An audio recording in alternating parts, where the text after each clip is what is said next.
Thank you for joining us here at the Voice of Job Seekers podcast. I'm your host, Mark. If you're looking to conduct a modern job search, you've come to the right show. I bring a voice to the unemployed, underemployed, and underappreciated members of the workforce. I'm always trying to hack and reimagine the new job search and provide techniques and tools through relatable voices for the modern job seeker, like my guest today, Anthony Quinones. But before we get into our conversation, I just want to remind you, if you have not gotten a copy of my free guide, that's 118 job tips for the modern job seeker in 2018. I definitely want you to get a hold of that. Not only when you download it, but you'll be a part of my lovely and fantastic email list, which we always are doing every other week, and it's usually the week that we release the podcast. So definitely want you to have that. Again, if you want to conduct a modern job search and you don't know where to start, then get my free job search guide at bit.ly/100 job search tips.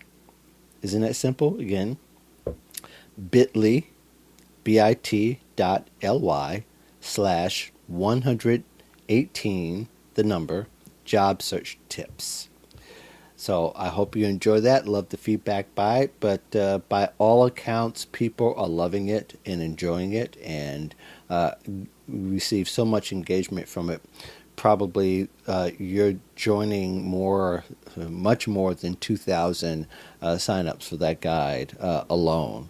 So feel free to get in on it if you're not on it already. In the meantime, I do want to get back to Anthony Quinones. He is a senior finance professional and a reinvention coach, which we're going to talk more about reinvention this time around. You heard him on one of the episodes where he interviewed me for his show on Q-Ball Media. You can find him at qballmedia.com. But it's great to have him. He's a fellow New Yorker. Just found out we have more friends in common than we thought. And want to welcome him back on the show. How you doing, Anthony? I'm doing great. How are you? I'm doing fantabulous, thanks. It's snowing here in Chicago. Got up first thing to shovel snow. Of course, and who really wants to say it's their favorite thing. But I will say that it got my day started, got my mind moving, and I should be as sharp as a tack by now. Mm. That's kind So, of what we do nowadays, right? right, Every January, February, we're shoveling snow, that braving the is wind. correct. You are in New York. Yeah, We are, as I've told my listeners before, I'm from Harlem, and right. um, my mom still is there. So Hmm. definitely, when I come to New York, we're going to have some kind of gathering for sure. Um, Oh, definitely. yeah. Yeah, it seems like there's always somebody from Harlem. Everywhere you go, people have migrated from Harlem to different parts. So it's definitely a small knit community, but it's also kind of far-reaching too. Yes, and very diverse community now. It's Hmm. definitely radically changed since I used to live there way back when. But Hmm. nevertheless, talking about reinvention, and I think this might be a great subject because this time of year, during our recording in January, we are lots of layoffs are being announced about this time, and they'll continue to be announced Hmm. throughout the first part of the year because people are looking to start their fiscal years with a clean slate, or they're just not making the money, or they're going through changes. So people are going to be looking at reinvention, and there's a lot of Hmm. reinvention.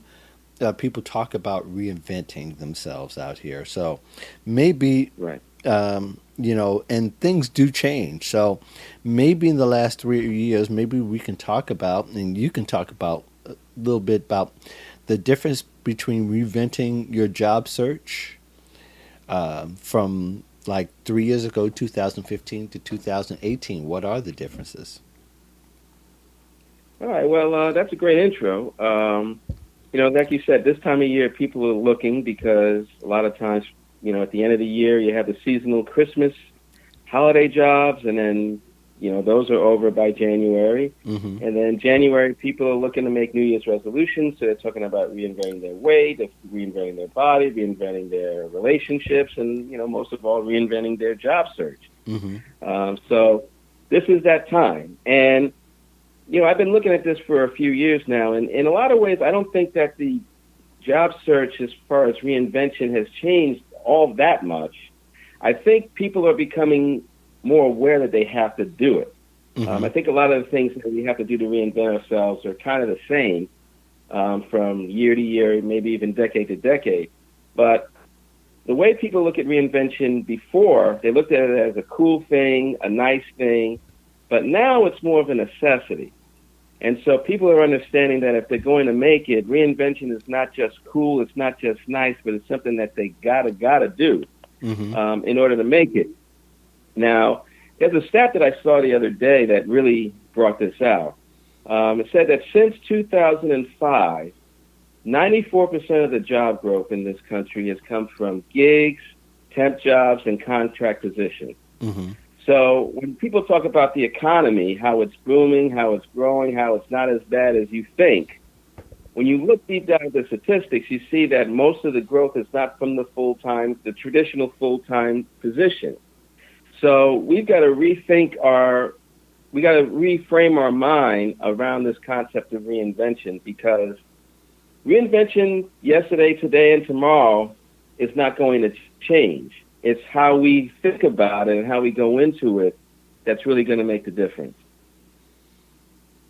Yeah, and I believe it. And I think one more thing to add to that list and to temp jobs and contract is volunteering. I think volunteering is a way Mm-hmm. people are leaning towards reinventing themselves for a lot of different reasons. But Yeah. people are going to want to know these days, or maybe in your estimation and your experience in coaching clients, Mm-hmm. where should people begin the reinvention process? With a resume, with a LinkedIn profile, maybe with coaching? Where should they begin? Well, all those things you mentioned are important. And we can talk about those a little later. But I Mm-hmm. believe that the key place to start is relationships. Now, I looked at my career, Mm-hmm. and I've been working for almost 30 years, and I've had, if you include high school, which is kind of like a full-time position when you're going to school, Right. I've had 13 positions. Uh-huh. And out of those 13, 8 I got through direct relationships, so I kind of knew the person that I was working for. 3 came from third party or headhunters or agencies. And 2, 1 came from a New York Times job ad, which shows that I'm dating myself, Mm-hmm. Right. and one from an online job ad. So 62% came from direct relationships, another 23 were from third party, and 15 were through, ads online or in print. Mm-hmm. And ironically, I've gotten fired from 2 jobs in my career. Now, guess which 2 those were? The last percentage, of course. Yeah, the online job ad and the New York Times job ad. Mm-hmm. So I don't know if that's a coincidence, but what I realized is that in my career is that people hire people. Right. And all these different things that we talk about are important, but it's the relationships at the end of the day that's going to determine, or better determine, how we're going to find that next position, how we're going to find that better job. And so LinkedIn profiles and resumes and keywords and automated tracking systems and this hack and that hack may work for a time. And those are tactics that have, their own life, so to speak. Yeah. But at the end of the day, it's people that hire people. So I think relationships are the first part, because I think that that's the key to making all those other things work. And I know that's true for my career, and I know for a lot of other people, they kind of say the same thing. A friend got me this job. I know somebody at this company and I got it in there. It's those type of conversations that you see. Okay, this is where the real job, the jobs that we really want, that's where they come from.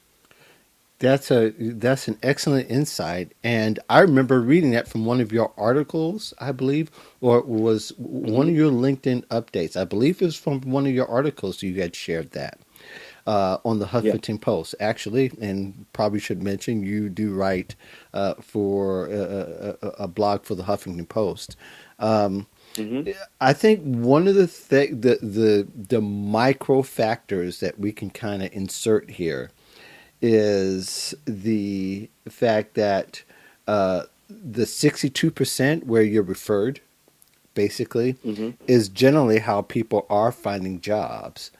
But even Right. even in a smaller realm, is that when you're referred, that you there's a built-in trust more so there than it is if you applied Hmm. online. Would you say that would be a Right. good assessment?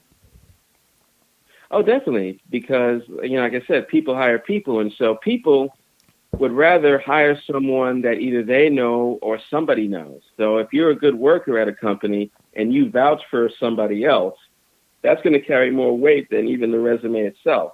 A lot of times people talk about the black hole. They'll send their resume and not get a response. Well, if you have an in a company where somebody vouches for you, well, they're going to look at that resume. And a lot of times, of course, you got to have qualifications too. But that relationship between you and that coworker carries a lot of weight as to whether they're even going to go to the next step with looking at your resume or calling you in for an interview. Because companies have so many applications, they're trying to whittle it down as best as possible. So, you got the keyword stuff, you got the year you graduated, and so on. But if somebody knows you in that company, if somebody knows you in that company, that can be the liaison for you to get in a lot more easily. Ah, so kind of rerouting what we originally had planned here. I do want to kind of maybe unveil for some people is that really, if we were to recount our last point, uh, a resume doesn't build a trust or referral necessarily or directly. Neither does a LinkedIn profile, though that does kind of open a little bit more of the familiarity factor, but it doesn't build the trust factor. And coaching might Right. be another piece of that. But ultimately, when people refer you, there's the aspect that, hey, when I refer you, that means I trust you that you're going to be the right fit and be the right person for the job. Hmm. Yeah, exactly. And also that saves money on headhunters. Companies, especially for higher level positions, they spend 15, 20, maybe even $30,000 trying to fill a position. Yeah. Well, if they got somebody in a company who knows somebody who's good, well, they can even save money on that cost. They can even give that person a bonus because, if you have an employee referral program, that can give people incentive to find good people. And so it works both ways. It saves the company money, and at the same time, it helps to build a trust factor because now you don't have to look through as many resumes, and now you have a better idea of who you're working with right off the bat. Right.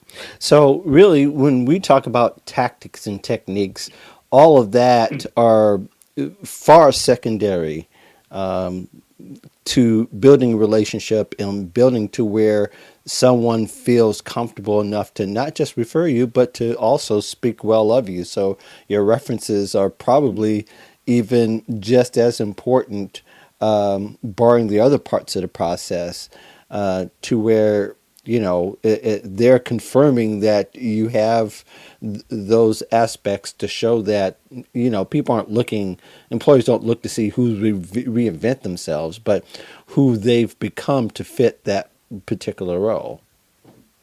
Hmm. Yes, definitely. So, in your mind, in your heart, and I believe this is absolutely correct, is the relationships is probably the most powerful tool So, is there a one strategy in your mind uh, stemming from the relationship that works really well? Yeah, I break it down into six groups. Okay, Um, cool. we know a lot more people than we think, and we're in contact with a lot more people than we think. Mm-hmm.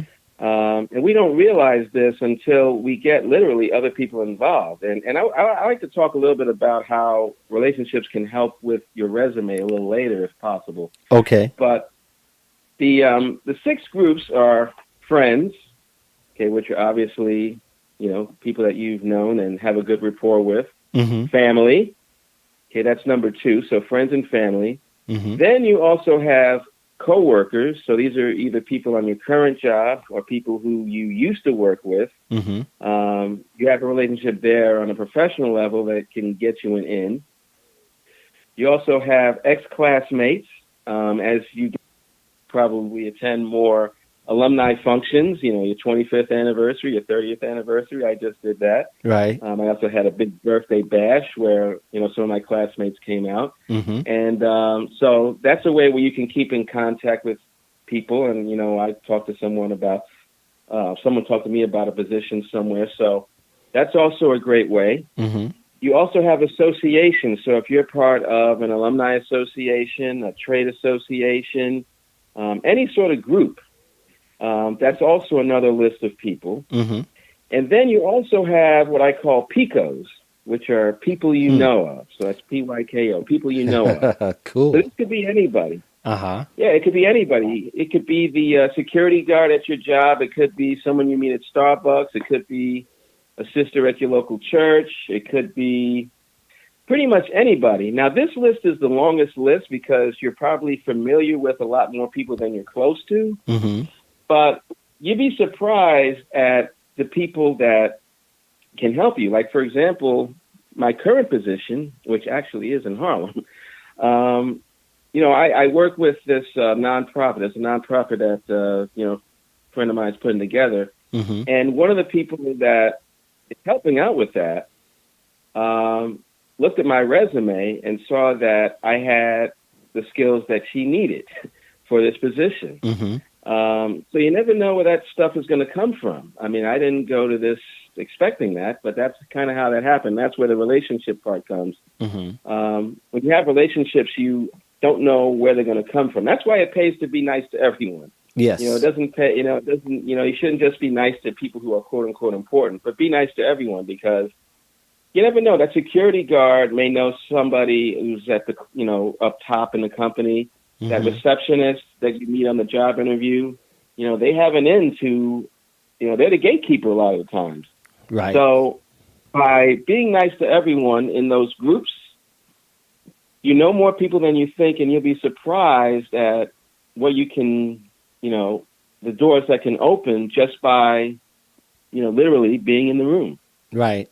Now, we hear a lot of those steps in networking, conversations and classes and articles and all that. But you're suggesting something a little bit deeper, I think, in that those are people you have a certain amount of, in going back to the trust factor, with already, people that you're familiar with, Mm-hmm. and especially in the first five people. But everybody else, it may not be as hard to build that familiarity as you think. Sometimes it takes one conversation, sometimes it takes several.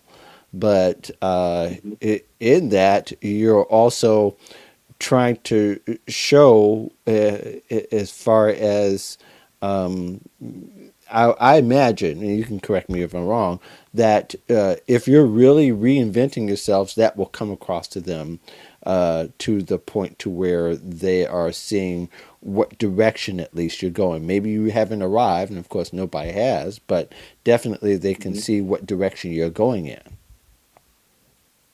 Yeah, definitely. I mean, when you verbalize where you're going, again, you'd be surprised at how much people want to help. Mm-hmm. Sometimes when we think of, that last part, PICOs, we think, well, you just bump into somebody. I mean, what are they going to really do? But, you'd be surprised. There's, I don't know if you ever come in contact with somebody who's seen you from afar from a long time, Mm-hmm. and you really don't think much about them because you don't know them, they're not close, but they're kind of watching you. Yeah.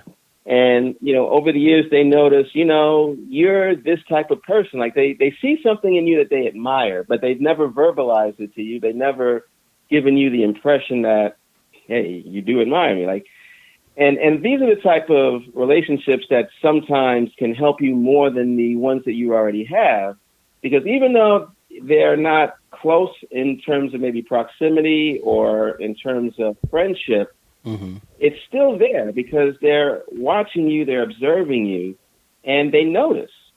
And Right. so you may be that person that they want to help because they've seen your life. They haven't told you.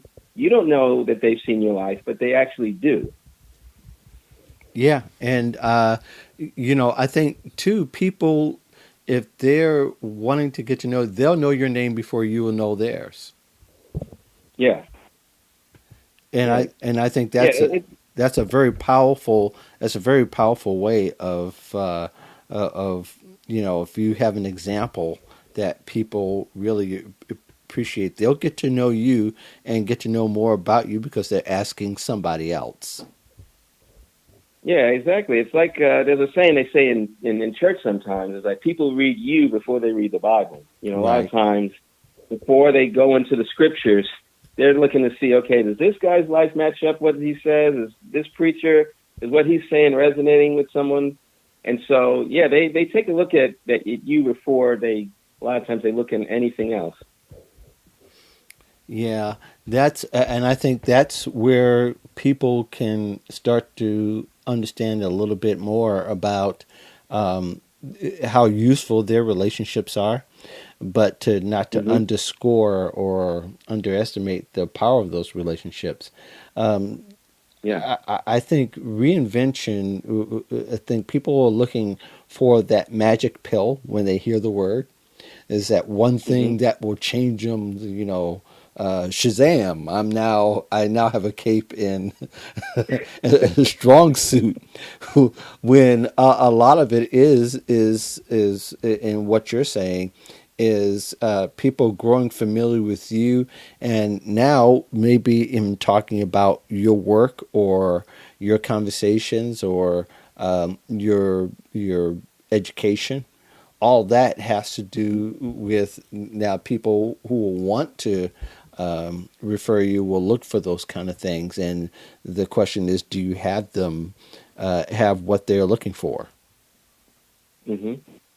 Yeah, and like I said, you have with reinvention and relationships. I believe that we have a lot of what we need already. Like we Mm-hmm. need to network, we need to build, but you'd be surprised at how much we already have. So in terms of relationships, we already have a lot of those that I listed. In terms of reinvention, kind of where we want to go, chances are we have a lot of the things we need. It's Mm-hmm. just a matter of putting the pieces in the right order. And Right. so we really have to believe that to begin with. I mean, because reinvention is a daunting task and it's something that we want to do, but a lot of times we don't have the faith or the belief that we can do it. But if we understand we have a lot already, it'll make it a lot easier and help us to be a lot more confident as we step out into this new identity, new career, new job, new business, new whatever we're trying to accomplish. Great. Great. Well, I tell you, um, I'm going to leave that right there for people to really grasp a hold of, because I think that's a very powerful piece that we've kind of unfolded some. I think when we talk about if people are able to gather from a relationship, they can take that intel and put it in their resume and their LinkedIn profile and their other social profiles to kind of show as proof, because you've gotten what you needed from the relationships. That relationships begin to transfer and start to spill over into the other areas of your life, to where you're beginning to sound like, look like, write like someone who's gone from accounting to a journalist or whatever the case may be for most Hmm. people. So I think that is really cool. Thank you so much, Anthony, for joining us here on the Voice of Job Seekers. And if people All want to right. know more about you and what you do, how can they find you? They can find me at qballmedia.com. That's the letter Q, BALL media.com. And actually, starting next week, I'm starting a great course titled Reinvent Your Mission, Your Message, and Your Money, which really deals with your mission, what you were put on earth to do, your message, what you're trying to get out there to people, and of course, your money, which is where it starts. We want to do great things for our families, for ourselves, for our community. We got to be able to monetize that. So this course helps out with that, and you can find out about articles, videos, interviews that I've done in the past on that website, qballmedia.com. Good deal. Would this be a recurring course that you have? Because this will probably be published a little bit later. Yeah, it'll be recurring. This one is starting next Thursday. It'll be for about 7 weeks, and we'll probably do it again in late spring and early fall. Okay. All right. So people can go to qballmedia.com, and probably by the time that this airs, this will be a good segue to your spring course at that particular point. So that's cool. Thanks, Anthony, very much, and thank the rest of you for joining the Voice of Job Seekers. I will be back in a couple of weeks with another great show. Thank you very much. And again, if you haven't signed up for the checklist, which is a great way to jumpstart your job search for 2018, feel free to go grab it. You can go to thevoiceofjobseekers.com, where you can always find great articles there, and the many articles that are listed there, as well as you could just look for the tab where it says the free guide, 118 job search tips. Thanks a lot, and we'll look forward to seeing you down the road here in a couple of weeks. Have a great week.